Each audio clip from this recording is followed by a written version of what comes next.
இன்னைக்கு திராவிட முன்னேற்ற கழக அரசு அமைந்து 5 ஆண்டுகள் முடிவுற்று விட்டது. இன்றைக்கு நீங்கள் எண்ணி பார்க்க வேண்டும். கடந்த 3-4 தினங்களுக்கு முன்பாக தமிழக உள்துறை செயலாளரும் டிஜிபியும் ஒரு பேட்டி கொடுத்தார்கள். தமிழ்நாட்டில் சட்டம் ஒழுங்கை பற்றி பேட்டி கொடுத்தார்கள். தமிழ்நாட்டில் அவர்கள் கொடுத்த பேட்டியின் அடிப்படையில் சொல்கிறேன், தமிழ்நாட்டில் சட்டம் இருக்கிறது, ஒழுங்கு இல்லை. அவர்களுடைய டேட்டா படி கடந்த 5 ஆண்டு காலத்தில் 8008 கொலைகள் நடந்திருக்கின்றன தமிழ்நாட்டில். அதேபோல் கற்பழிப்பு மட்டும் 2080 கற்பழிப்புகள் நடைபெற்றிருக்கின்றன. போதைப் பொருட்களின் கீழ் 11,000 வழக்குகள் பதியப்பட்டிருக்கின்றன. 18 வயதுக்கு உட்பட்ட பெண்கள் மீது பாலியல் குற்றம் போக்சோ சட்டத்தின் கீழ் 39,900 வழக்குகள் பதியப்பட்டு, சகோதரர் சீனிவாசன் சொன்னது போல் இந்தியாவில் முதன்மை மாநிலமாக போக்சோ சட்டம் இங்கே தமிழ்நாட்டில் பதியப்பட்டிருக்கிறது.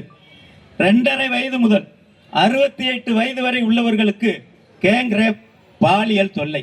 சமீபத்திலே விளாத்தி குளத்திலே நடந்தது. அண்ணன் பரஞ்சோதி அவர்கள் சொன்னார்கள், ஒரு மாணவி +2 படிக்கிற மாணவி தேர்வு எழுதிவிட்டு வீட்டுக்கு வருகிறார்கள். அவர்களுடைய வீட்டில் அடிப்படை வசதிகள் இல்லாத காரணத்தினால் 6 மணிக்கு வெளியிலே செல்கிறார்கள். வெளியே சென்ற பெண்மணியே வரவில்லை. அந்த மாணவி 17 வயது மாணவி வீட்டுக்கு விட்டு வெளியே சென்ற இயற்கை உபாதைகளை கழிப்பதற்காக சென்ற அந்த பெண்மணி திரும்ப வீட்டுக்கு வரவில்லை. 8 மணிக்கு போய் காவல்துறையிடம் புகார் அளிக்கிறார்கள் அந்த பெற்றோர்கள். காவல்துறை என்ன சொல்கிறது, உங்கள் குழந்தை யாரையோடையாவது ஓடி போயிருக்கும், நீங்க போய் தேடுங்கள் என்று. அவர் ஒரு மேம்போக்கான ஒரு பதிலை அந்த குடும்பத்திலும் சொல்லி இருக்கிறார்கள். அந்த குழந்தையை பொறுத்தவரை +2 எக்ஸாம் முடித்தது.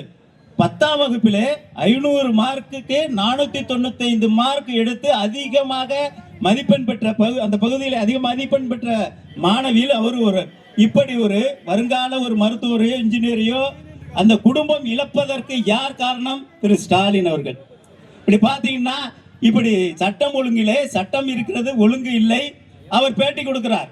இன்னைக்கு எல்லா பத்திரிகையும் பார்ப்பீங்க. பத்திரிகையிலே வழக்கமாக வரும், விவசாய பகுதி வரும், சினிமா பகுதி வரும், கல்வி பகுதி வரும். பக்கத்திலே நாங்கள் நம்பர் 1 மாநிலம் என்று ஸ்டாலின் கூறுவார்.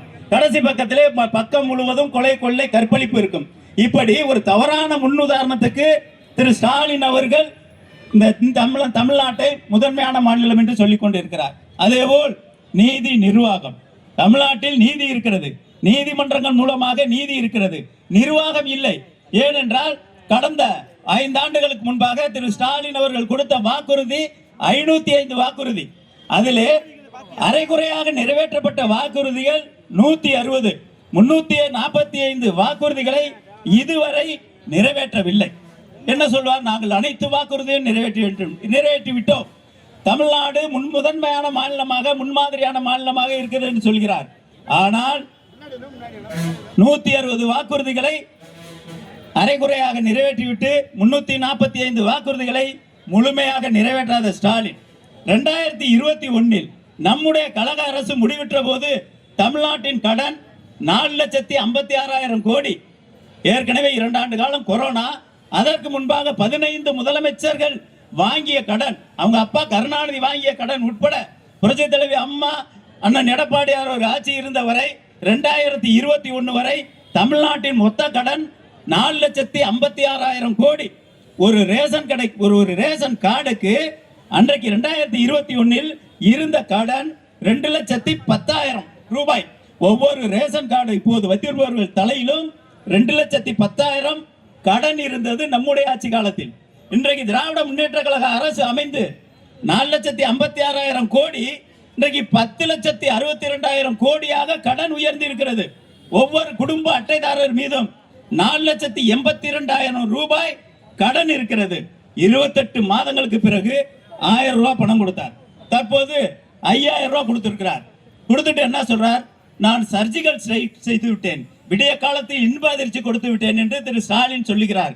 28 மாதங்களுக்கு பிறகு நம்முடைய எதிர்க்கட்சி தலைவர் அண்ணன் எடப்பாடியார் திரும்ப வலியுறுத்ததின் அடிப்படையில் அந்த மகளிருக்கான உரிமை தொகையை வழங்கிவிட்டு தற்போது 5000 கொடுத்தேன் என்று மாறுதட்டி கொண்டிருக்கிறார்.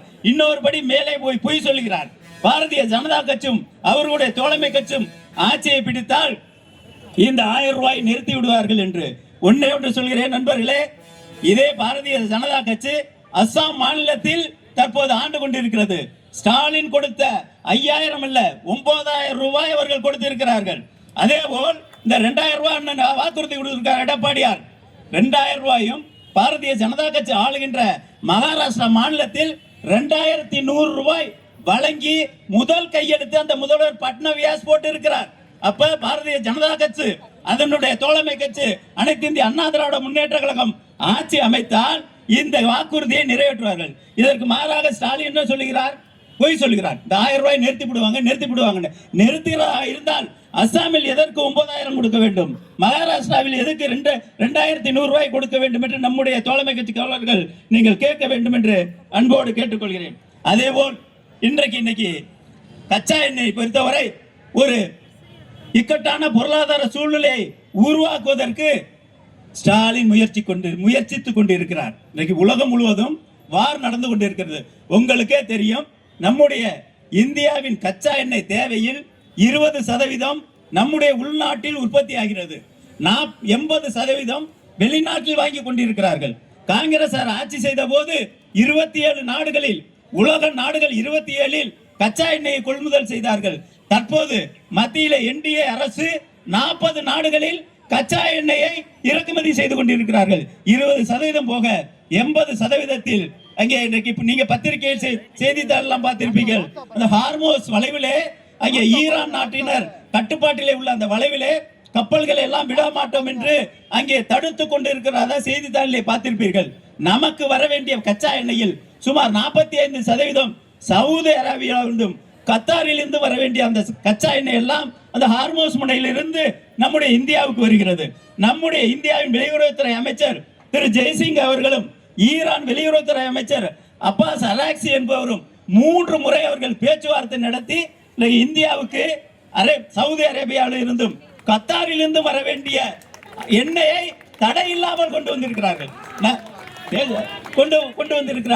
இங்கே திரு ஸ்டாலின் அவர்கள் இதையெல்லாம் எடுத்து கூறி மக்களிடம் அமைதியை ஏற்படுவதற்கு பதிலாக மக்களிடம் ஒரு அச்சத்தை ஏற்படுத்தும் வகையிலே கடந்த 15ஆம் தேதி ஒரு ஆர்ப்பாட்டம் செய்கிறார். இவருடைய பேச்சை நம்பி எப்படி சிலோனிலே யுத்தம் 2009 நடைபெற்ற போது கருணாநிதி யுத்தம் முடிந்து விட்டது வெளியிலே வா என்று சொன்ன போது அங்கே அப்பாவி மக்கள் எல்லாம் 1.5 லட்சம் பேர் கொல்லப்பட்டார்களோ, அதே போல் இப்ப ஸ்டாலினுடைய அந்த பயமுறுத்தலை நம்பி ஒரு நாளைக்கு 55,70,000 கேஸ் கன்சியூமர்கள் பதிவு செய்வார்கள் சராசரியாக இந்திய நாட்டில். ஸ்டாலினுடைய வார்த்தையை நம்பி எங்கே பெட்ரோல் தட்டுப்பாடு, டீசல் தட்டுப்பாடு, எரிபொருள் தட்டுப்பாடு வந்துவிடுமோ என்ற அச்சத்தில் ஒவ்வொரு பங்கிலும் அங்கே மக்கள் குவிந்ததன் அடிப்படையிலே இன்றைக்கு கேஸ் 77,70,000 பேர் ஒரு நாளைக்கு பதிவு செய்கிறார்கள். அதையும் நம்முடைய பாரத பிரதமர் அவர்கள் ராஜதந்திரமாக முறியடித்துக் கொண்டிருக்கிறார். நான் ஒன்றே ஒன்று சொல்கிறேன், இந்த மாநிலத்திலே பொறுப்புள்ள முதலமைச்சராக இருக்கிற இந்த ஸ்டாலின் என்ன சொல்லி இருக்க வேண்டும்? மக்களிடம் அச்சத்தை போக்கி இருக்க வேண்டும். அதற்கு மாறாக மக்களிடம் அச்சத்தை உருவாக்கி கொண்டிருக்கிறார். இவர் சொல்றார் சாதனைகள், அந்த சாதனை செய்து விட்டோம், இந்த சாதனை செய்து விட்டோம், எனவே நாங்கள் தான் மீண்டும் ஆட்சிக்கு வருகிறார்கள். நீங்கள் சாதனை செய்யவில்லை. 505 வாக்குறுதியிலே 345 வாக்குறுதியை நீங்கள் நிறைவேற்றவில்லை. அதற்கு அப்பாற்பட்டு ஒவ்வொரு மாவட்டத்திற்கும் தனித்தனி வாக்குறுதிகள். ஒரு குறிப்பிட்ட சட்டமன்ற தொகுதியில் அவர்கள் திராவிட முன்னேற்ற கழகத்தினர் வைத்த, அதாவது கொடுத்த வாக்குறுதியை நிறைவேற்றவில்லை என்று பிளெக்ஸ் போர்டும் நோட்டீஸும் நம்முடைய கழகத்தின் சார்பில் என்டிஏ சார்பில் ஒட்டினோம். மகேஷ் பொய்யாமொழி அவர்களுடைய ஆளை வைத்து அந்த பிளெக்ஸை கிழிக்கிறார். நீ கிழிப்பதற்கு பதிலாக தமிழக மக்களுக்கு கொடுத்த வாக்குறுதியை நிறைவேற்றி இருக்க வேண்டும். இன்னைக்கு உன்னை பொறுத்தவரை ஸ்டாலின் உதயநிதிக்கு பிறகு மக்கள் கடும் கோபமாக இருக்குது மகேஷ் பொய்யாமொழி மீதுதான் என்பதை அனைவரும் தெரிந்து கொள்ள வேண்டும், புரிந்து கொள்ள வேண்டும். இன்றைக்கு இந்த ஆயில் பிரச்சனையில், கச்சா எண்ணெய் பிரச்சனையில் தமிழ்நாடு உட்பட அனைத்து மாநிலங்களையும் சிக்கல் இல்லாமல் தீர்க்க வேண்டும் என்ற அடிப்படையிலே பாரத பிரதமர் ஆக்கப்பூர்வமான நடவடிக்கைகளை எடுத்துக்கொண்டிருக்கிறார். எனவே இந்த எரிபொருள் சம்பந்தமாக யார் என்ன வதந்தி சொன்னாலும் அதை நம்ப வேண்டாம் என்று பொதுமக்களிடம் சொல்ல வேண்டும். இந்த சூழ்நிலையில் இன்றைக்கு இந்த வார் நடந்து கொண்டிருக்கின்ற சூழ்நிலையில் G20 நம் நாடுகள் எல்லாம் இருக்கின்றன. சைனா எரிபொருளின் விலையை 11% உயர்த்தி இருக்கிறது. ஜப்பான் 8% உயர்த்தி இருக்கிறது. இந்தியாவில் எந்த எரிபொருளும் விலை உயரப்படவில்லை. இதிலிருந்தே தெரிந்து கொள்ள வேண்டும். எனவே நம்முடைய என்டிஏ சேர்ந்தவர்கள் எல்லாம் இந்த பிரச்சாரத்தை நீங்கள் மக்களிடம் கொண்டு செல்ல வேண்டும். தமிழக மக்களை பொறுத்தவரை ஸ்டாலின் அவர்களே, நீங்கள் ஆண்டது போதும், மக்கள் மாண்டது போதும் என கொதித்துக் கொண்டிருக்கிறார்கள். நிச்சயம் அனைத்து இந்திய அண்ணா திராவிட முன்னேற்ற கழகம் தலைமையிலே இங்கே தமிழ்நாட்டில் ஆட்சி அமைது உறுதி. நீங்கள் எல்லாம் உழைக்க வேண்டும் என்று அன்போடு கேட்டுக்கொண்டு நன்றியோடு விடைபெறுகிறேன். நன்றி, வணக்கம்.